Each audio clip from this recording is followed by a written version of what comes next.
siang. Di sini saya akan mempresentasikan hasil kerja proposal saya. Terlebih dahulu saya akan memperkenalkan diri. Perkenalkan, nama saya Fitri, NIM C10511911045, Prodi Ilmu Tanah, Universitas Tanjung Pura. Judul proposal saya, perkembangan pertumbuhan jamur sawit atau merang. Di sini saya akan membacakan bab 1. Bab 1 terdapat jamur merupakan organisme yang memiliki ciri khusus, yakni berklorofil, berbentuk talus, tumbuh somatik, berbentuk benang, dan bijinya berbentuk spora. Jamur tumbuh optimal di tempat yang tidak memerlukan konsentrasi cahaya matahari atau teduh. Kondisi tersebut mengakibatkan mesium jamur akan tumbuh lebih cepat daripada di tempat yang terang dan cahaya matahari yang berlimpah. Jamur merang umumnya tumbuh pada media yang mengandung sumber selalu selain pada kompos merang. Jamur dapat tumbuh pada media lain yang merupakan limbah pertanian, misalnya pada limbah pabrik kertas, ampas sagu, ampas tebu, lembah kelapa sawit, sisa kampas, kulit buah kelapa, dan sebagainya. Jamur merang dapat hidup pada media limbah, terutama limbah pertanian. Dengan demikian, limbah tidak akan terbuang sia-sia karena masih dapat memberi nilai tambah. Bahkan sisa kompos bekas petanaman jamur pun dapat digunakan sebagai pupuk untuk menyuburkan tanah. Rumusan masalah dalam penelitian ini adalah: 1.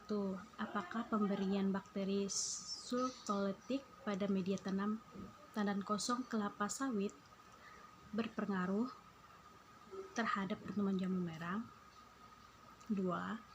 Bakteri manakah yang paling baik diberikan pada media tanam agar mendukung pertumbuhan jamur merang? Tujuan penelitian dalam penelitian ini adalah: 1. Untuk mengetahui pemberian bakteri sulfolitik pada media tanam tandan kosong kelapa sawit terhadap pertumbuhan jamur merang. 2. Mengetahui bakteri yang paling baik diberikan pada media tanam tongkos kelapa sawit untuk mendukung pertumbuhan jamur merang. Manfaat penelitian. Manfaat hasil penelitian ini sebagai berikut: 1.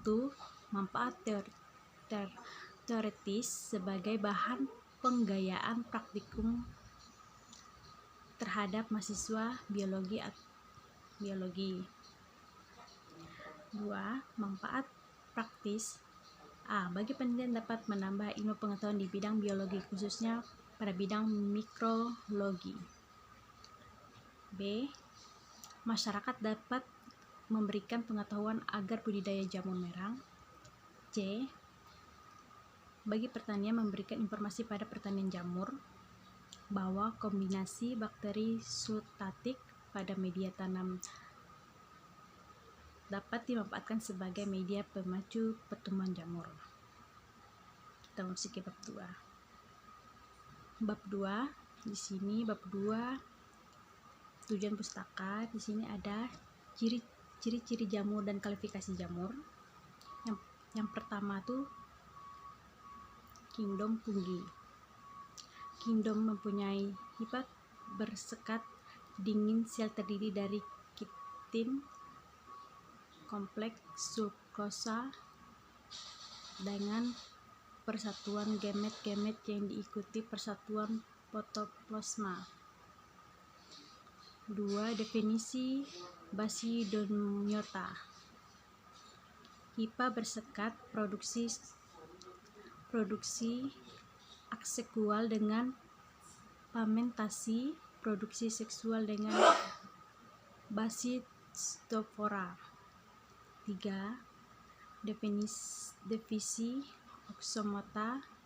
HIPA bersekat bisa uniseluler, reproduksi aksesual dengan kondia juga dengan bertunas. 4. Definisi Newtoniota. HIPA bersekat berkembang dan tidak berkembang biak dengan kondina. Bab 3. Metode penelitian. Penelitian ini dilaksanakan di Kubung Jamur Merang, Kebun Kelapa Sawit, Kecamatan Landak.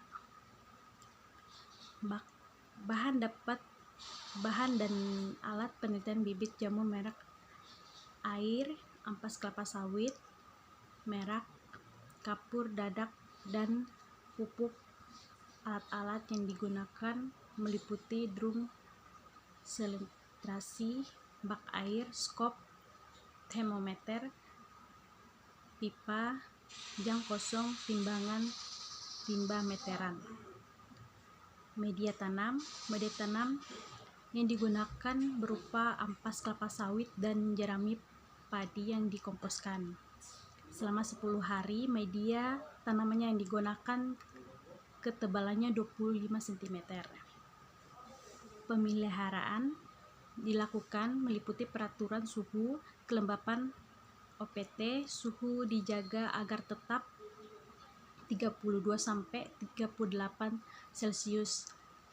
Kelembapan 95 sampai 100%. Panen. Perpanenan dilakukan pada hari ke-15 setelah penanaman.